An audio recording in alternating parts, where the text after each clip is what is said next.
Bien, alors là c'est bien la première fois de ma vie que je fais une vidéo que je postais sur les réseaux sociaux. Alors comme vous voyez je suis un peu transpirant parce que je viens d'aller courir 1 kilomètre autour, dans un rayon d'1 kilomètre autour de chez moi, ce qui soi-disant est un peu ridicule puisque j'habite dans la campagne et qu'à 1 kilomètre autour de chez moi il y a tous les gens qui promènent leurs chiens, qui se promènent eux-mêmes pour prendre l'air, donc on se retrouve à 20, une vingtaine, 25 à se croiser sur 1 kilomètre. Alors qu'il suffit de faire aller 2-3 kilomètres autour dans les vignes et il n'y a personne, et donc on contaminerait absolument personne. Donc c'est dommage, je peux le comprendre pour les villes, mais je ne le comprends pas pour les campagnes où on devrait, à mon avis, demander aux gens de plutôt s'éparpiller dans la campagne. Et à la rigueur, la règle devrait être pas de regroupement de personnes qui ne sont pas de la même famille au même endroit. Et je pense que les campagnes sont un bon lieu pour permettre justement que les gens s'éparpillent. Bon, ça c'est un point. Le deuxième point qui me tient à cœur, alors je le fais là au retour d'un petit footing, c'est que je pense à mes amis commerçants, ceux qui m'ont vendu les chaussures, hein. Magasin, 2 amis à moi et leur famille qui pendant des années ont sué, ont mis de la volonté, ont mis des efforts, on parlait d'efforts, alors eux je peux vous dire qu'ils en ont mis. Du courage, la planification, de l'organisation, tout ça.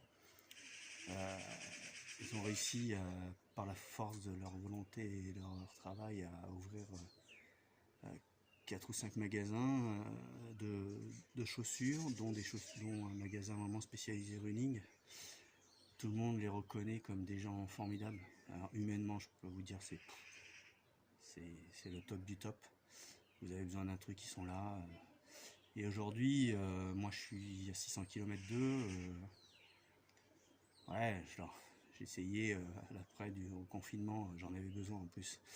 Ils le savent, de faire marcher un peu leur commerce avec mes moyens et avec ma distance. Et aujourd'hui, on les reconfine et je me dis, putain, ils ont fait plein d'efforts, ils ont mis les gestes barrières, ils ont la désinfection, ils ont le sourire, parce qu'ils ont gardé le sourire, faut pas oublier ça aussi, hein.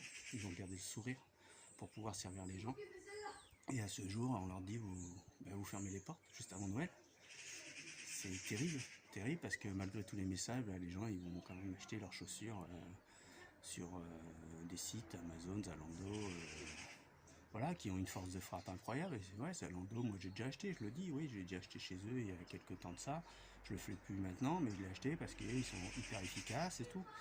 Et puis comme je disais, voilà, et à ce jour, je me dis, mais comment on va faire, quoi? Comment ils vont faire? Comment ils vont faire? Parce que même moi, si je leur commande une paire de chaussures à distance, c'est pas avec ma paire de chaussures qu'ils vont pouvoir vivre, quoi. Et il faudrait que tout le monde le fasse. Et ils ont la chance d'être connus, reconnus dans leur boulot, et que je pense qu'il y a beaucoup de gens qui vont freiner et attendre la reprise en croisant les doigts, parce que on n'entend quand même pas que des bonnes choses, qui reprennent pour acheter juste avant Noël un maximum d'articles chez eux. Mais je dis eux, mais c'est qu'un exemple parmi tous ces TPE, PME qui sont des gens qui travaillent du matin au soir, voire même la nuit, pour savoir si demain ils vont pouvoir payer leurs salariés, savoir si demain ils vont pouvoir payer leurs charges. Et moi ça m'inquiète parce que mes amis qui aussi sont dans les piscines depuis au moins une génération, voire deux, pareil, comment ils font, quoi? Alors qu'ils font pas d'heures. Moi j'ai travaillé pour eux étant jeune.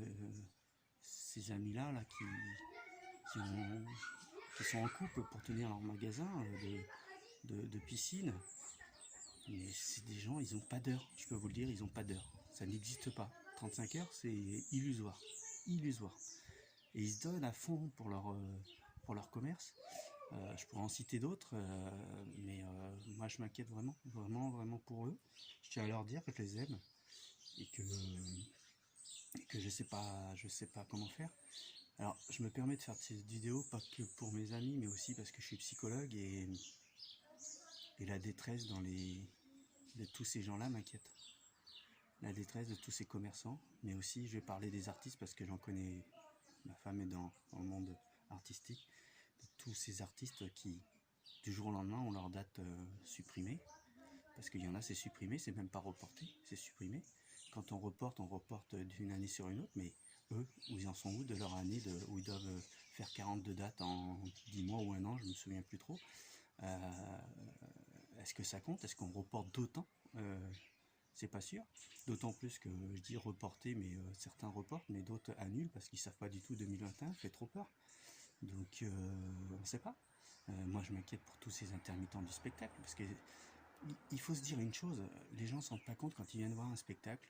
Moi je sais, hein, je connais le monde artistique. Quand on fait un spectacle et qu'on paye, allez, je vais dire, allez, au minima 100 euros ou 150 euros pour une heure de spectacle à une personne, quelqu'un dit ouais mais moi je gagne pas ça de l'heure. Moi je suis au SMIC, ouais, c'est vrai. Bon, déjà, faut jamais niveler vers le bas, mais plutôt vers le haut. Mais je vais vous dire une chose, derrière les 150 euros, il y a 1 heure et demie de spectacle ou deux. Il y a des heures et des heures et des heures de répétition. Ma femme, qui est artiste, elle a calculé, un jour elle a fait un spectacle, elle a calculé combien elle gagnait, je crois que ce jour-là elle a gagné 200 euros. Et elle a calculé le nombre d'heures de spectacle, le nombre d'heures de répétition. Ça faisait, je crois à l'heure, ça lui faisait 4 euros de l'heure, à peine, à peine. Donc faut imaginer tout ça. Et puis tous ces gens qu'on voit pas aussi, parce qu'on voit ceux qui sont sur scène. Mais derrière, il y a les costumières, des fois, il y a les metteurs en scène, il y a la régie, il y a énormément de gens qu'on ne voit pas, qui sont dans l'ombre, qui vivent de ça, qui sont aussi des intermittents. Tous ces gens-là, mais moi je vais vous le dire, en tant que psychologue, je m'inquiète énormément. Hein. Donc je m'inquiète parce que je me dis, mais quelle catastrophe psychiatrique même des fois. J'ai pu moi constater dans mon métier toutes les personnes qui avaient des fragilités X ou Y, nombre d'entre elles, je dis pas à 100%, mais nombre d'entre elles, ça exacerbait complètement leur fragilité. Donc tentative de suicide, scarification, dépression, aboulie, qu'est-ce qu'il y a eu d'autre, j'ai vu là, ah oui, cognitivement, moi je m'occupe d'enfants en situation de handicap, cognitivement, une baisse énorme de la dynamique cognitive, une baisse énorme aussi de la dynamique physique, enfin tout un lot qui derrière nous on essaye de maintenir à flot, parce que moi humblement je fais ce que je peux en tant que psy pour maintenir à flot, et j'ai presque envie de dire donner un mouvement de vie, voilà, tout simplement leur permettre d'avoir ce mouvement de vie, cette pulsion de vie, comme certains disent, mais je vais appeler ça mouvement de vie, aller vers l'avant et se dire mais demain sera meilleur, mais j'en sais rien. Moi je suis psy, je suis pas voyant. Donc tous les jours il faut soutenir ces personnes-là. Donc voilà, moi je m'inquiète, voilà, psychologiquement je m'inquiète pour la population en général, pour les étudiants, pour les personnes âgées. Je suis intervenu en EHPAD, l'isolement c'est catastrophique. C'est catastrophique, j'ai vu des gens alertes me dire mais moi ce qui est le plus dur c'est d'être isolé. Alors je sais qu'on peut continuer les visites là pour le nouveau reconfinement, il faut, mais ce qui m'inquiète aussi c'est, j'ai beaucoup de mots inquiétude hein, pour un psychologue, je m'en rends compte, mais je crois que c'est le cas aussi.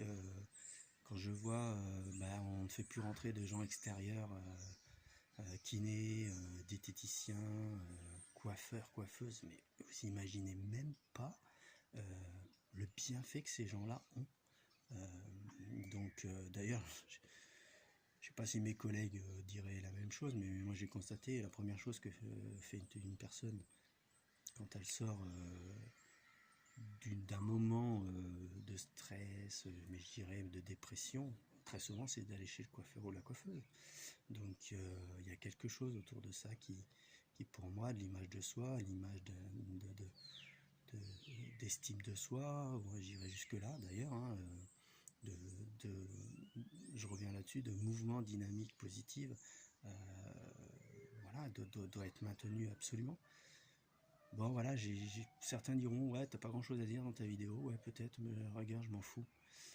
Le seul truc que j'ai à dire c'est, premièrement, mes amis tenez bon, tant bien que mal, sachez qu'on pense à vous, ma petite famille pense à vous.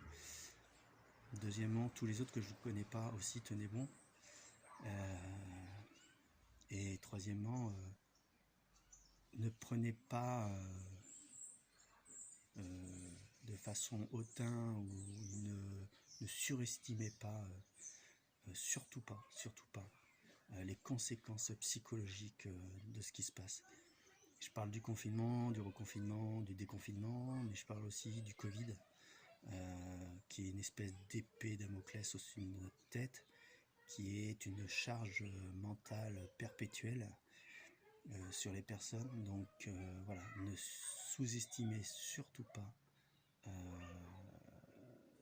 ce qui se passe psychologiquement, et ne sous-estimez, s'il vous plaît, surtout pas ce qui se passe pour tous ces entrepreneurs qui, au jour d'aujourd'hui, ont tenu, et j'espère vont encore tenir. Voilà.